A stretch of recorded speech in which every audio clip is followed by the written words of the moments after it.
Annabi zan da nan so mace ka zo ka karbi raina da kanka, yayin fitar numfashi ka shagaltar da ni da muryarka. Kabari na kuma ka shige shi kamar shimfiɗa ta bargonka, kadda yin ya ci jasadina ummata mun masauki gidanka.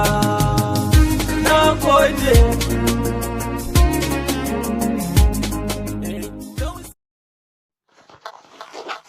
Inna lillahi wa inna ilaihi raji'un.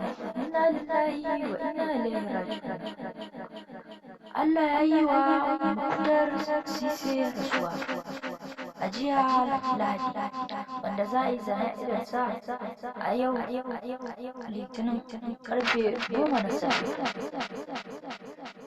Sise dai ba za ku mance ba, darakta kuma sannan costume manager. A jiya da dare ya rasu sakamakon yadda jiriyar rashin lafiya.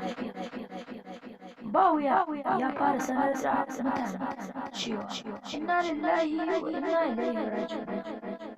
To fa shikenan, Allah ya ji ɗanka, Allah ya shiga barrama Muktar Sise, Allah ya ije ma azabar kawai.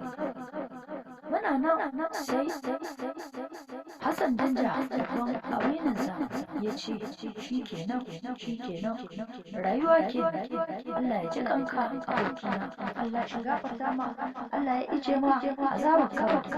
Muna nan wasan waka ya wallafa shafinsa na Instagram da hoton maragayi ya ce Allah ya ji kanka, Allah ya gafarta ma, Allah ya ije ma azabar kawai.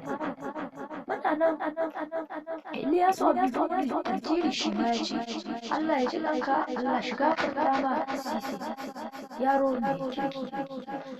So da dama mata Kannywood da Katsina da Kano sun wallafa a shafinsu na Instagram suna ta nuna kukansu. Allah ya ji kanka Sise, Allah ya gafarta ma.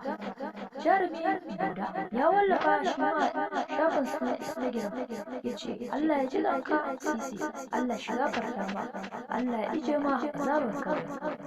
Idan wannan ne farkon zuwan ka wannan kiran, ku danna mana ƙarara, sannan ku danna mana alama zaran mun daura za ku samu ingantaccen shirye.